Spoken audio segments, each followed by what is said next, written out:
that there are some wonderful initiatives within UQ in which certain topics are being taught almost in a problem-based learning format, in which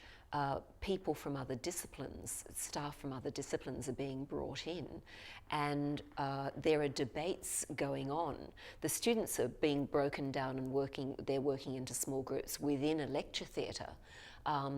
But the course coordinator and lecturer is pushing them to think about certain issues and presenting, in some ways, common sense ideas that might be basic to that discipline. But in bringing in people from outside the discipline and making it multidisciplinary and making it culturally diverse,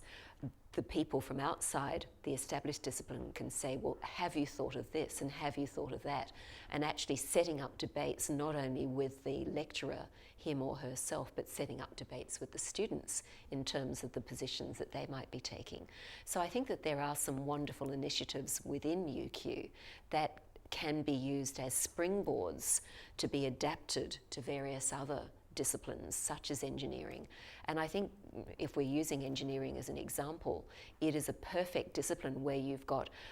established, almost positivist scientific common sense knowledge that needs to be played out in a profession which is going to be played out in a multicultural context in Australia and or on the land of Indigenous peoples in Australia. And also, if that student then is asked as a project manager 5 years after graduating to take charge of a $60 million project in Kalimantan in Indonesia, needs to take all of that knowledge of cultural diversity and understanding into a new environment where they are